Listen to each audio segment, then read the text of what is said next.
Test.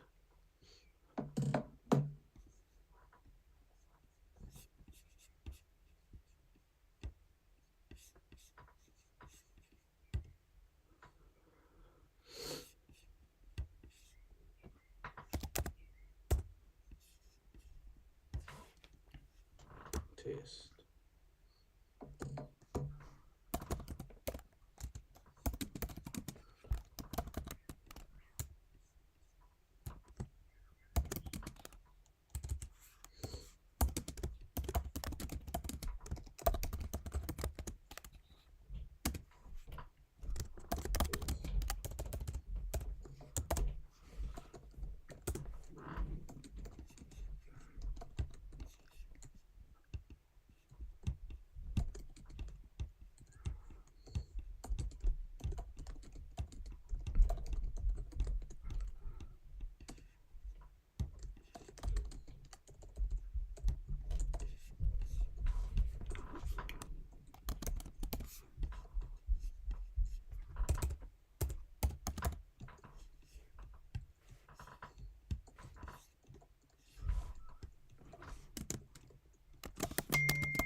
All right. Trying to get this all figured out.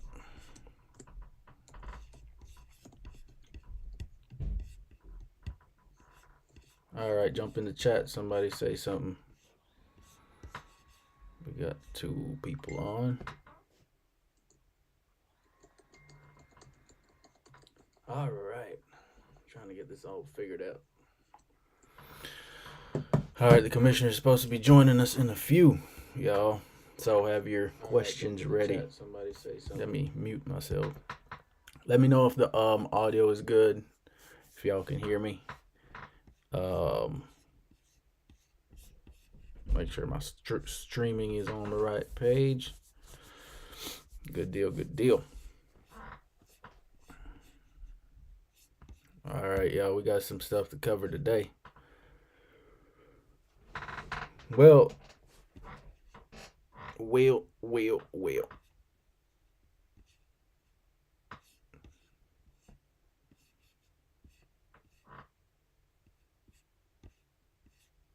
I just shared the link to Facebook, so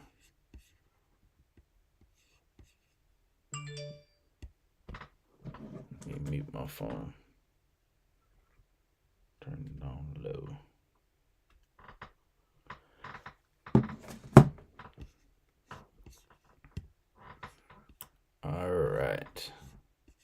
All right, Garvin says good audio. Garvin, I might have to get you on to show me how to run the new stats page, bro. I think I figured it out, but I like the page though.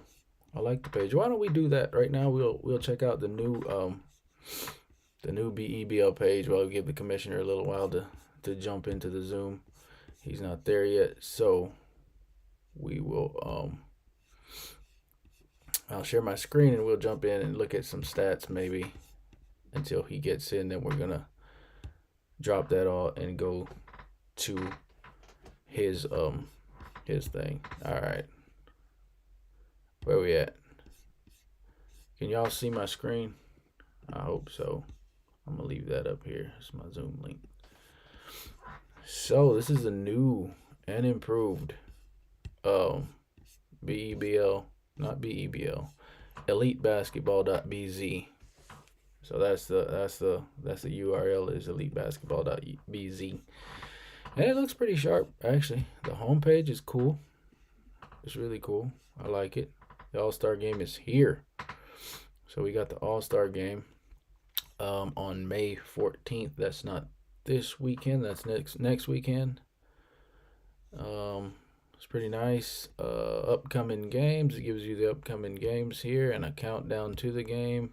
I like that. 1 day, 2 hours, 22 minutes, 51 seconds. That's cool. It's gonna be some big games this weekend. We got, well, Belmont and PG are pretty much out of it, but we got Orange Walk and Orange Walk Rebels and the Belize City Defenders. That's in Orange Walk, if I'm not mistaken. We got San Pedro Tiger Sharks versus the Western Ball. San Pedro is at home to high school. Belize Hurricanes versus the Griga Dream Ball. That's going to be a big one, too. All right, let me just check, y'all, if y'all seeing my screen. Yes, sir. You are.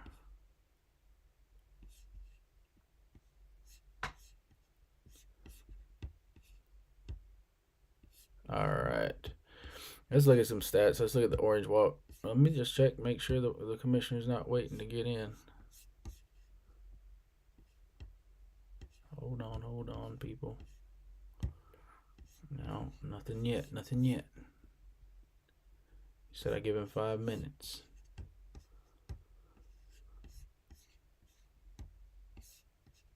All right. Orange Walk went out to San Pedro and pulled off a W. That one there, wrong. I was wrong, man. They went out there and won. That's impressive. And it wasn't like the Tiger Sharks were short Jihad either, because Jihad is kind of their difference maker. Let's kind of look at the stats here. See what story the stats tell. Jihad was good. Where was his points at? He only had 13 points. He was 5 rebounds, 1 assist, 5 of 10 field goals, 75% from the free throw line. Let's see. Kyle Stewart, their import has really he's done well since his first game. His first game was against the Western Ballers, and I wasn't very impressed. But since then, he's been putting up solid numbers. He had 31 points. He's only 2 of 8 from the free throw line. How many threes did he shoot? I'm gonna have to get used to this. No, he's 2 of 8 three-pointers. Field goal attempts, 14 of 29. Where's his free throws? He was only 1 of 2 from the free throw line. Gotcha, that makes more sense. Then where's Arana? Where's 90? Francis only had 9 points, 4 of 14. He struggled. That could be a tail of the message. See how many turnovers did they have? Only had 14 turnovers. How many assists? As a team, only 7 assists. Let's see how these guys play. They had 26 turnovers and still won the game. How many assists? They only had 8 assists. Goodness, that's crazy. Standback had 12 points. Brian Hudson played well. He had 25 points. He was a player of the match. Everyone check that out. You got a player of the match star. That's what's up. Matthew Young chipped in with 13. Akeem Trapp.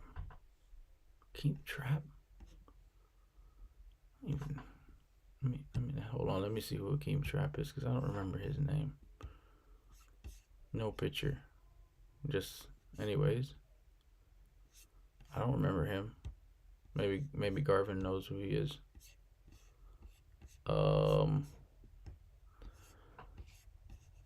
TJ had 10.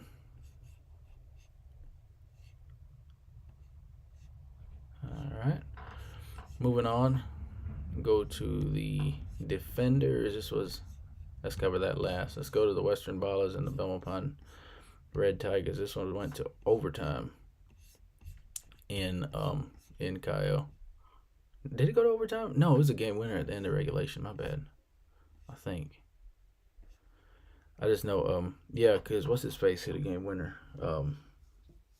Mark Gordon hit a tough runner to win the game, to put him up by 2. I think with just like maybe 2 seconds left, and then it was kind of a controversial no call because Page shot a 3. They had a really nice play to get a good look for the win.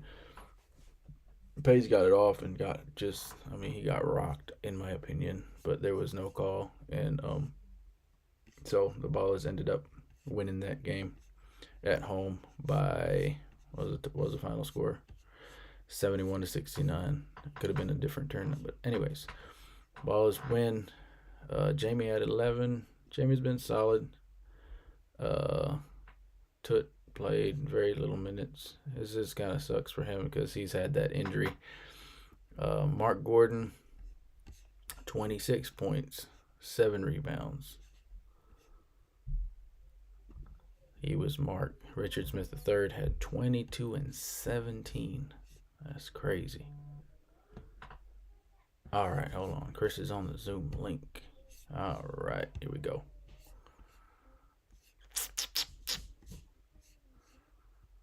Can you hear me, sir? Yes, sir. I can hear you loud and clear. All right, great.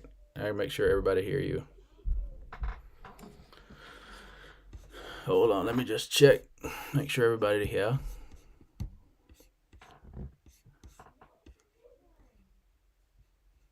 All right. Can you guys hear? Can you guys hear us? Anybody drop it in the comments. Just let us know that you can hear the commissioner, please.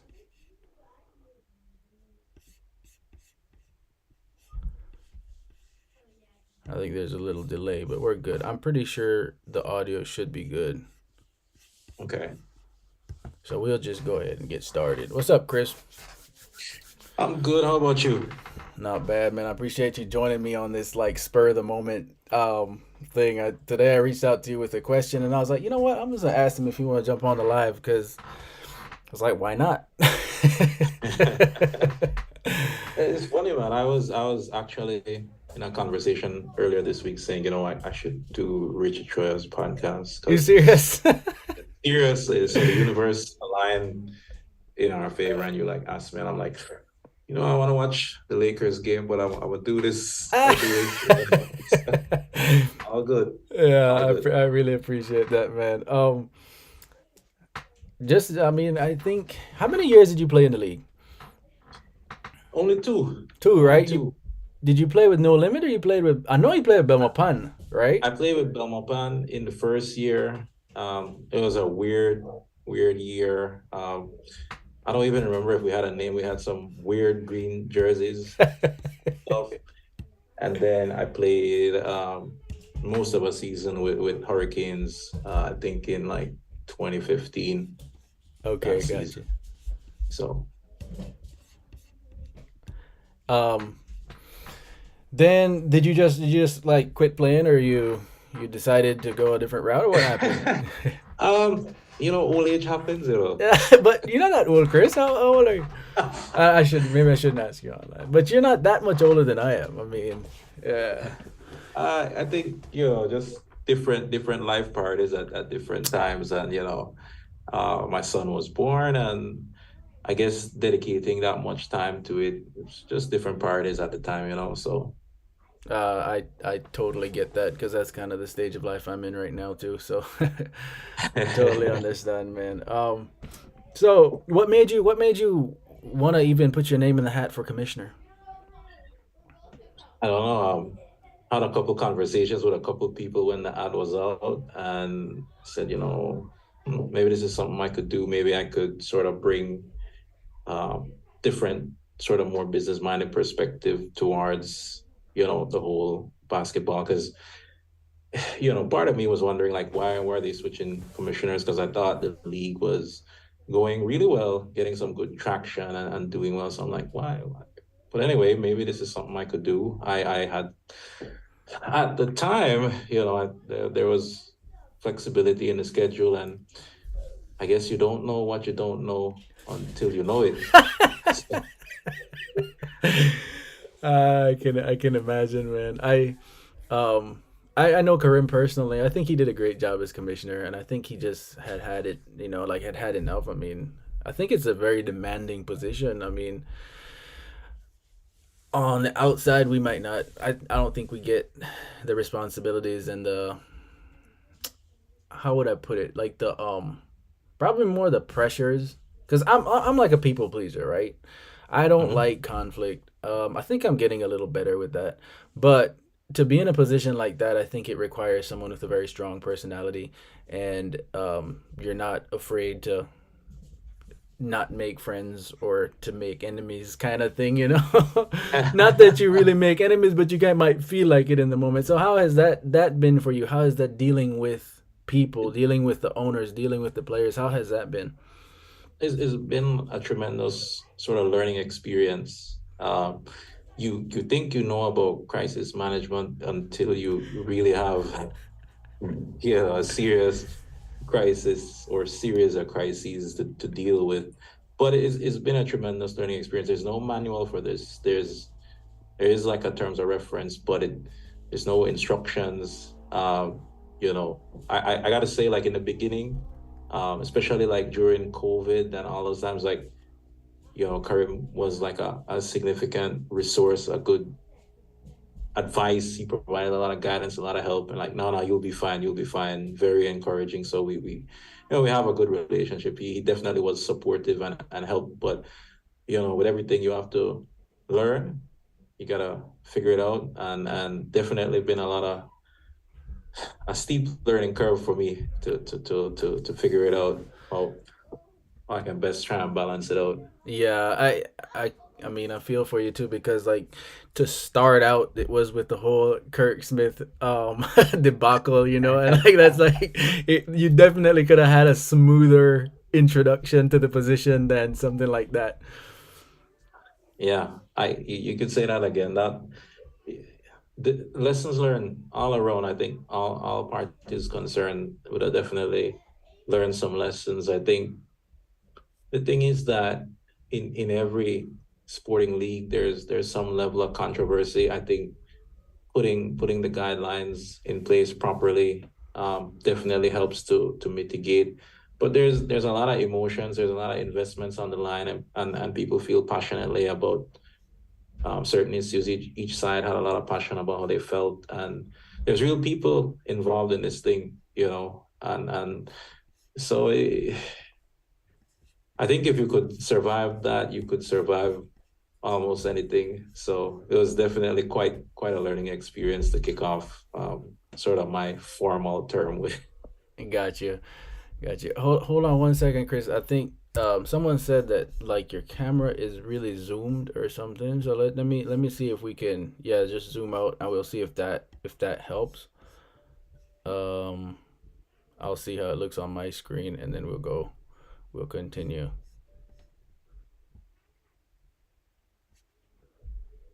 All right.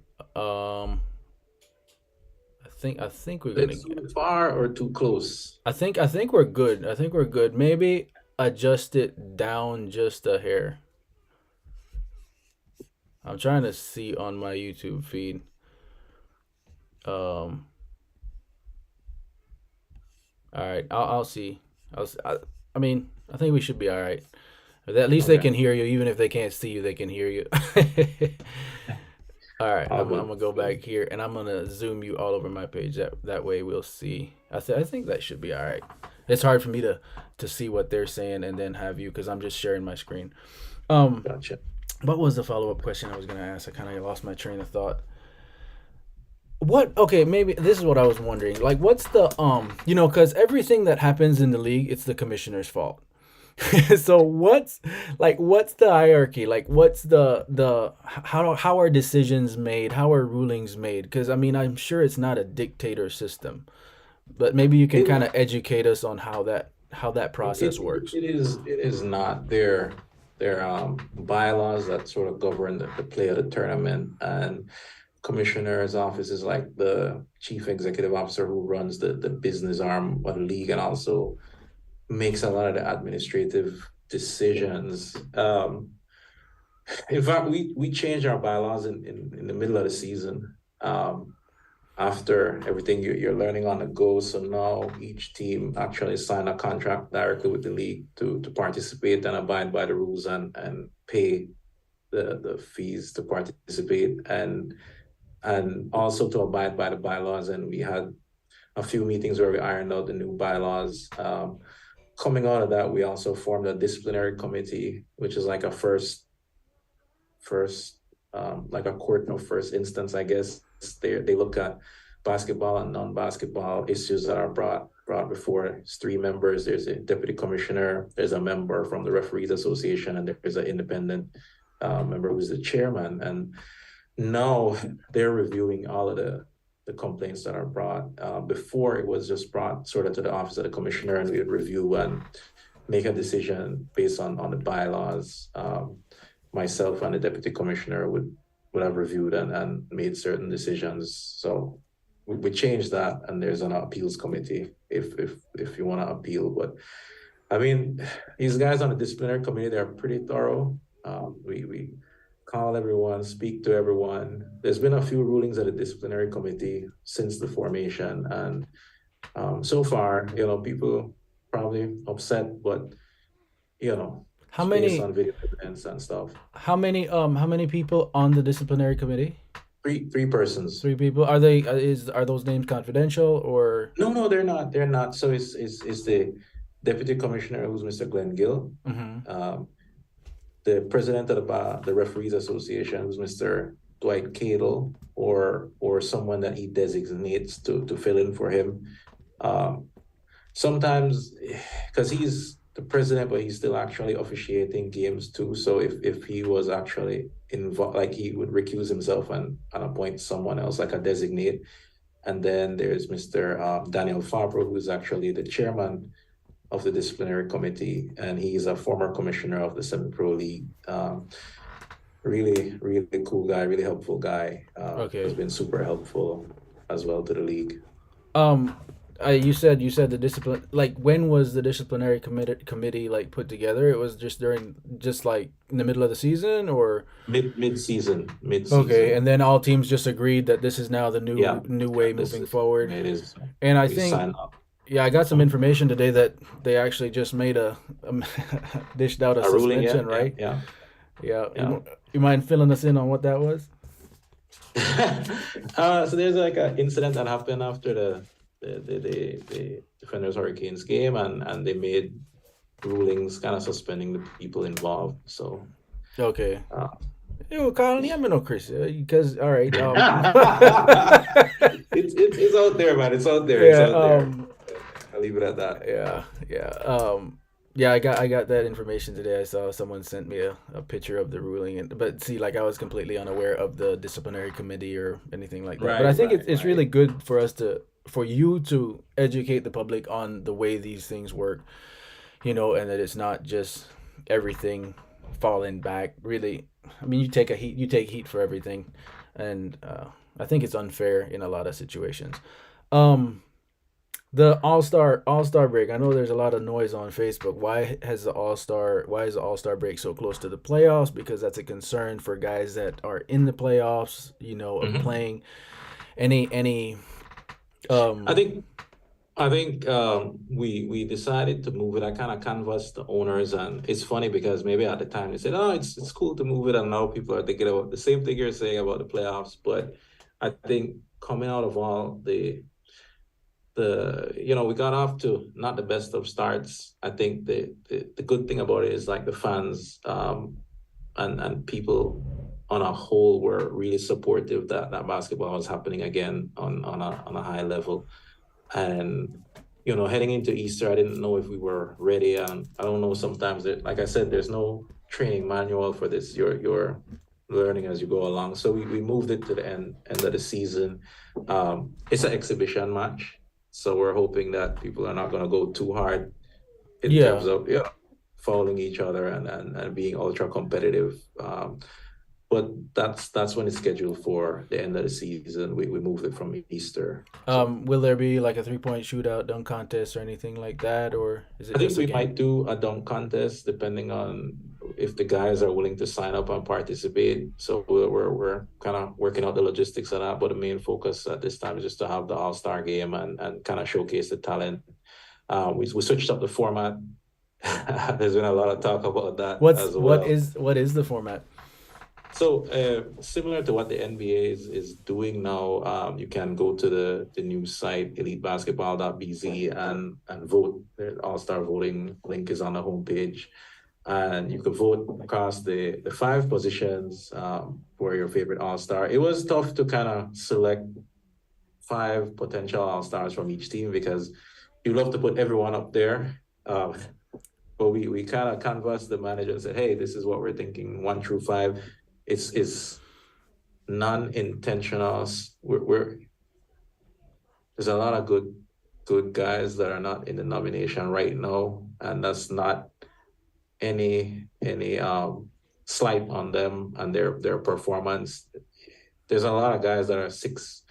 If we had an official 6 man of the year, could come in and be that 6 man of the year, and we're looking at doing a rookie of the year award as well. So that's something that we're planning, and we'll do a vote on that among probably owners and some press people and do a vote for rookie of the year because there's a lot of guys that there's the main story and then there's the emerging story and who's up next or who's the key role players. You know how basketball goes. Yeah, yeah, that's cool. If I could recommend, I think you should do the 3 point contest over the dunk contest. You think so? I think, I, well, for one, especially given the situation, like, I mean, who are your high flyers in the league? You would think maybe Nigel Jones, which, given they make the playoffs, he's like a main guy. I think your best dunkers in the league would probably be your best players on the teams, but they would be reluctant to get in a dunk contest that close to the playoffs. However, like, I think they would all shoot, and I've heard too, like, just from my experiences, that sometimes the 3 point contest is almost more fun and more engaging for the fans, kind of like. But I got you. yeah, I got you. just my 2 cents. The, one thing you gotta listen. You gotta listen to advice. I'm gonna discuss it with my team, and then we'll go from there. We'll go from Yeah, there. yeah. I don't know how everybody feels about that, but that's just my saying. But my last questions was just what there's been a lot of conversation as well on Facebook about, especially after last weekend, with the Hurricanes and the Defenders game, and then like someone made a post about, oh, they were all foreigners on the court, and there's like no Belizeans and stuff like that, and so I have strong feelings about some of those things. But what are your thoughts on parity of the league moving forward? And yeah, just maybe something, or yeah, do you have any ideas, or have y'all discussed anything? I think we gotta start on sports development on a whole and how we do it in the schools in primary school. Um, that's where it starts. Generally we're competitive up until about the age of 12, and like if you look straight at like track and field athletics, and then when the coaching starts to make a difference, we're not so competitive anymore across sports. And I think it we look at the outcome and not the inputs that went into where we are now. I think our focus has to be on sporting development from the primary school, high school, and sixth form levels to get people used to that. There's a lot that we need to do in the country in terms of sporting development on a whole. I mean, playing in front of a crowd, that's a big thing. I'm sure you remember the first time you played in front of a real. There's high school crowds, and then there's like big crowds and people making a lot. Like some people play good at the park, they Yeah, can't miss in yeah, in in their local rim, and then when it goes somewhere else and there's like 200 or 1,000 people, it's a different thing. And I think it's the amount of reps that you have, the amount of at bats to use a different. It's hard to compete when you have um, people that have all that practice, and it's not only practice, it's perfect practice that makes perfect. it makes a difference. Yes, I could go to the gym, right, and I could lift all these weights and try, and then if I have a trainer, I probably get better. A good trainer, I get better results, and I think kudos to all the coaches that are trying to elevate the level of talent and work with it. But I think we got to start much younger to get them into that kind of condition, and then have more local players doing something in the league. do you see it as any, like, as a responsibility of the league? Because I know, in other leagues, I mean, thinking of maybe, I think maybe in Bolivia or something, you have the league might have rules where it's, and I think someone mentioned this, made me think of it, but you might have, you're allowed two two foreigners on the court at one time. In our case, maybe it would be one American and then two Belizean Americans. So you can have as many as you want on the roster, but you can only play like say three at a time. So you have to have like two locals at a time. Like, do you see that as something? I mean, that's a possibility, but I think administratively, even if you think put yourself in like a coach's shoe, it becomes difficult because you want to match up situationally, and you never know. I think the league tries with the limit on the amount of foreigners and then Belizean Americans.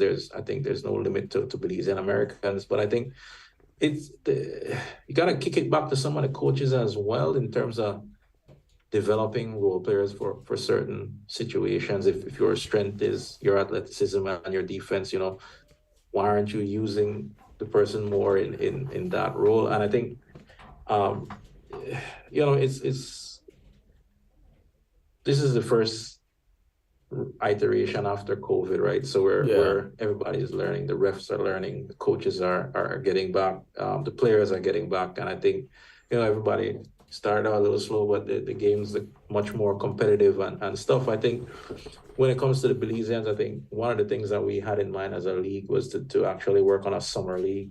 We had teased at doing it, and then we didn't get the full participation, but perhaps that's something we could do that's all local, and it doesn't necessarily have to be a summer, but an off-season tournament, a couple of weekends where we showcase the local guys that are kind of up next. I think that's something that you know the guys could look forward to, and a chance to kind of showcase like who can do something. Because to be honest, I mean, some of the stories that I like are some of the local guys that are really stepping up out of nowhere. You have like Guy Lopez from Belmopan. I see him playing, and I mean, it's hard because you're in the commissioner's chair and you got to be unbiased and stuff. But I Yeah. wish I was and say, yo, shoot, man, stop deferring. Yeah.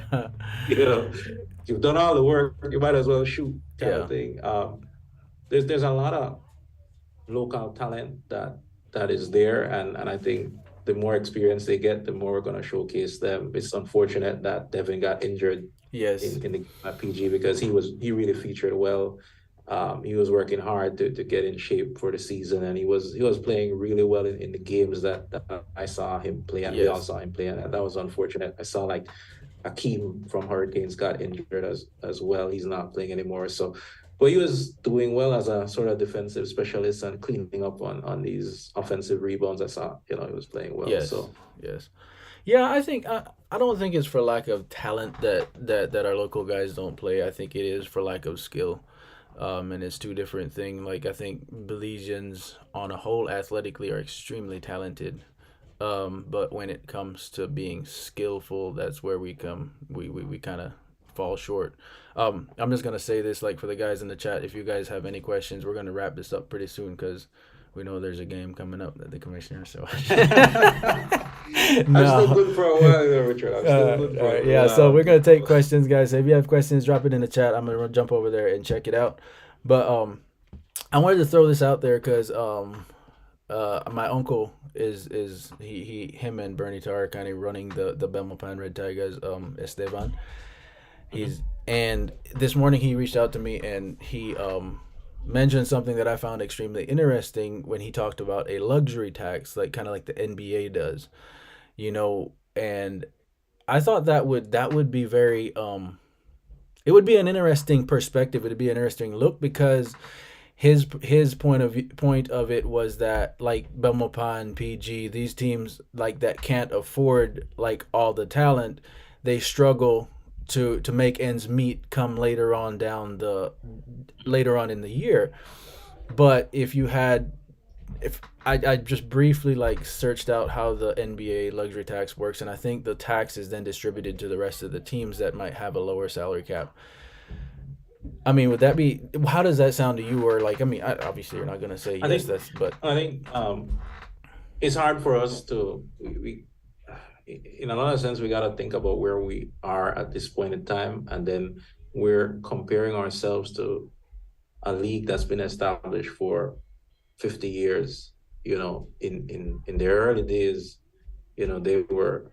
probably a lot of teams struggling, and they have much bigger markets with people with deeper pockets. Um, Administratively, that's difficult to work. I mean, just working with eight different owners or owner groups, and each of them have different styles and ways that they do business, and it's not uniform. Yeah. So, Uh, I think it's easy to say luxury tax, and when I say bring in X, Y, and Z, there's some challenges. I think that's the direction we have to go in terms of seeing how we can work together a bit more. But I think, it's for the owners to sort of um, continue to develop, continue to learn how to work with each other. That's the most important thing, because at the end of the day, I want to see financial sustainability for all the teams. I think that's super important, that you at least break even, because no matter how much you love something, you're not gonna continue. How long are you gonna continue to take financial losses? yeah. Um, that's something that has to be addressed at each franchise level. How do we get them to financial sustainability? Um, I don't know if the luxury tax solves that immediately, but it's a discussion. Yeah. We did talk about salary caps, but one thing, the league doesn't have staff to monitor and and and deal with all of that. So it's Yeah. it's it's a That's tough. challenge. So, but it's Um. something to discuss going forward, Yeah. because we want to see that parity. Yeah. And if I could add one more thing, I don't think that it's a gap of talent between the teams, because I see like PG, some of their players have left, and but some of the guys they have are talented. Belmopan has extremely talented guys as well. So there's other things that might be affecting the ability to win, apart from funding. Funding helps Yes. for sure, but there's always those teams like the Yankees don't win every year, Chelsea doesn't win every year, Real Madrid doesn't win every year. So the big money teams don't necessarily win every year. It's you know Yeah. all Yeah. that. That's not the telling factor. I mean, it might help, but yeah, it doesn't make you you still defeatable. The one thing that I just personally had that I thought might help, that I would like to see is maybe Uh-huh. a limit on Belizean Americans per team, because I think Belizean Americans are more affordable, Mhm. but they're a great asset to a team, and personally I would like to see Belizean Americans, maybe two per team, or yeah, like two per team. Two Americans, two Belizean Americans. That gives you four guys. Your fifth guy has to be a local. I think that might be a simple thing just from my perspective, because I look at Hurricanes and they have all the guys practically all like so many Belizean Americans. But kudos to them. I mean, they went out and got them. So there's Belizean Americans that I never heard of. Like I never heard of Vic, and he's great. So yeah, kudos to them. All right, let me jump over in the chat, Chris, and see if I can see any questions or what's going on over here. Hmm. Someone asked about the stats. What's up with the missing stats? Any word on that? We're changing over to the new website at the moment. Um, so we're moving the stats over to Elite Basketball dot BZ, and that's what we're doing at this time. Okay. So just a transition week. Everybody's been asking about it. So Yeah. trying to migrate everything over to the new website. Awesome. I really like the new the new website. It's pretty sharp. Working on it. BK Creative did the design. We got a lot of photos from Nadir Price. So shout out Nadir Price. Really, really good photos. Yes. Uh, Definitely give credit where credit is due. So All right. I don't look like nobody have a whole lot of question. It's good for you. Maybe you answered everything. maybe. maybe Will the All Star be purely in the fan vote? Like, will it be selected purely from the fan vote? for the All Stars. Yes, Okay, so it yes. all depends on fans voting. So, guys, get out there and vote for your favorite player. I'm I think I surprised. might post some updates tomorrow on where we are in terms of who's leading and stuff. Okay, It's interesting. I haven't looked at it today yet, but it's interesting. all right. Who runs the BEBL page? I've seen some. Like, I don't know. Is there an effort to make that a little more up to date? We do have a social media manager who's working on it. They don't answer all the time, but they answer. All So right, cool. yeah. Yeah, Garvin Gaynor, the guys that you familiar with him? He Yes, said yes, he, yes. we just want the stats back. That's what he's about. So Yeah, yeah. he was, He's been on me about the stats on uh, some of the older stats. So I gotta sort of download the CSVs and email them to him. It's just one thing to the next, but I'll get it. The stats aren't lost. good, They're just not good, showing. good. All right, let's see if anybody else got any questions for the commissioner because I'm gonna let him go here soon.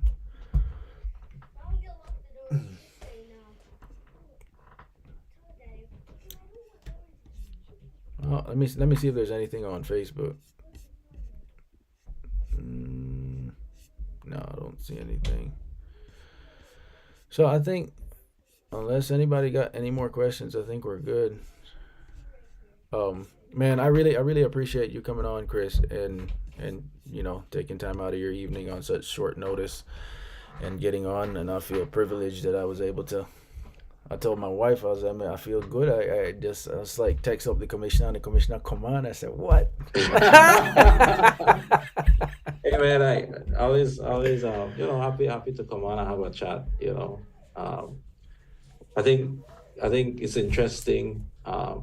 The race for the top is interesting. A lot of controversy about the standings this weekend. That was a controversy. Who's in second place? Like I had to go and read all of the FIBA rules about how do you officiate a three-way tie, Oh, uh, and why? Because the ranking, the way that it's ranked is set out by FIBA, where you get point system where it's two for a win, one for a loss, and zero for a forfeit. That's one thing. And then you if you have a tie, you do the head to head. And if you're tied, the head to head first measures points. So like in Orange Walk and Dan Riga's case, they split the head to head. They both have 3 points. They won one and lost one.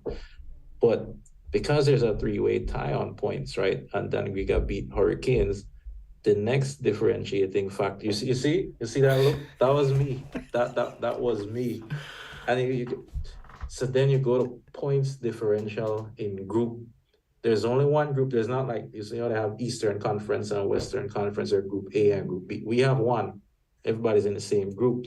So it's points differential as the next separating factor. But yeah, like I said, every week I learn something. wow. So I got a couple more questions here. He says, how will the games like I guess San Pedro? I know San Pedro is behind on a couple of games. How will those be made up? they're scheduling the game with the Hurricanes. I think tentative as the 13th. I think that's the date Rico had mentioned to me. So that's tentatively scheduled, and I'm trying to close the game with the Belmopan back match.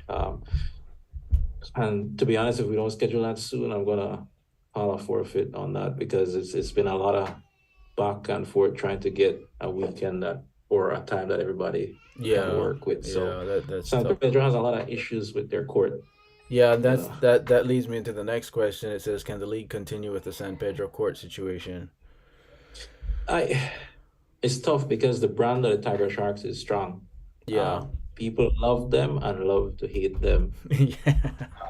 yeah, Rico Black is a really interesting character. He's cool guy, nice to deal with. And then the Tiger Sharks, they always bring it. They always play with a level of intensity. So they do add some spice to the league. It's not so easy to say get rid of the Tiger Sharks, but there yeah, are some that court and it definitely created a lot of issues for us this season. yeah. Garvin wants to know what's the rules for a new franchise, like for a new franchise to enter the league. What are the I think requirements or rules? that firstly it's an off-season kind of decision, discussion, and what we do is sort of have the discussion with the owners, and kind of ventilate it because those are the guys who've invested their time, their finances, their effort, their sweat, and see if we want to add it. I think what they're trying to do is keep it at one per municipality or population center. So like adding a second team, like Belize City has 70,000 people, give or take. So there's two teams here, but to put a second team in a municipality might be a bit of a challenge because you're competing for the same fan base, the same sort of market. But the league is open to expansion and we'll happy to have that discussion. There's quite a few people that are approaching the league to say, hey, we're interested. So those discussions will happen in the off season, and it's very likely that we'll have an additional franchise in 2024. Okay. Oh, good stuff, man. All right, I'm gonna let you go. I really, like I said before, I just want to express my appreciation for you coming on and sharing, man. It's really good to talk to you and just kind of hear your side of what's going on behind the scenes and how it's been for you. I think sometimes we get what do you call it? Like we talk about the commissioner and we don't see the person. You know what I'm saying? We don't Right. think of the person behind Yeah. that I title, I I and so I love the they're like memes. They're like it's the ghost commissioner. One of my friends said, "You can't run the league like a lodge, you know." Like so much. I said, "It's not a secret thing." oh man. Unintentional, man, unintentional. Just focusing on getting the work done in the background and keeping the focus. I think my thing is that the focus should be on what's happening in between the lines. And Yeah. I'm in the background. Whoever holds his office is in the background. It's not like WWE. I'm not trying to be Vince McMahon in the front. I'm just trying to, keep the focus on the players, and I think we'll be all right. Yeah. Yeah. Good deal, man. Well, again, thanks, Chris. I All right, hope man. Take care. Enjoy the rest of your evening, man. you too. You too. I hope the Warriors win. But anyways. Cheer at the end of the podcast. Good, good. All right, man. Have a Yeah. good one. Take care, bro.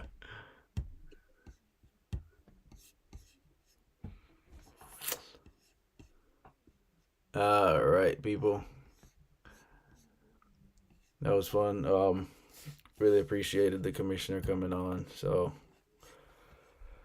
I don't know if I have anything really to add, y'all.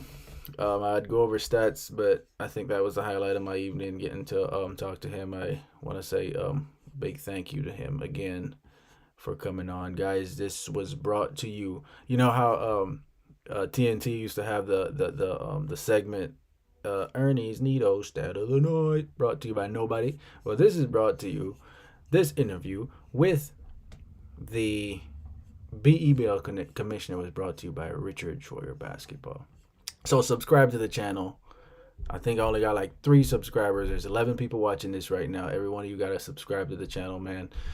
I'm gonna build something here that'll be like an educational platform for players that want to do what I did, or just players that want to get better at basketball. I'm looking to build something, that look back on my career and what got me from being a farm boy in a third world country to playing Division I basketball and then playing professionally and getting paid to play the game. So I want to build something to help those behind, and it's my way of, I guess, giving back in a way. But yeah, subscribe to the channel. I'll be uploading more content here. You can check out my website too. I'll have links in the descriptions of my videos and stuff. But until next time, y'all. I appreciate the those that jumped on and watched this edition. Shoot. Oh, predictions. Dude, this Anthony Burns. I appreciate that. Yeah, if I don't do stats, I still got to do predictions. Oh, man. And it's a tough week, too. So I was terrible last week. Y'all know this. I was terrible last week. Let me switch my view here. Last week, PG didn't play, but so I guess I got the forfeit win there. But I picked the Defenders over the Hurricanes. That didn't work out. I picked San Pedro over Orange Walk. That didn't work out. So I guess I was 2-2, right? Because I did pick the Ballers to win. I did pick Coyote to win. So all right, let's see. Let's go to the new website and see the games coming up. This is nice. This is nice. All right, the Belmont Pine Red Tigers against the PG Panthers at the UB Gymnasium. I'm going with the Belmont Pine Red Tigers. All right, Orange Walk. This one's gonna be big. Orange Walk Running Rebels versus the Belize City Defenders. Man,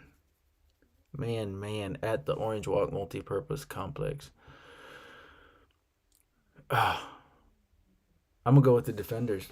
I'm going with the Defenders. I'm like I'm high on the Defenders. Like I feel like the Defenders got some dog in them, man.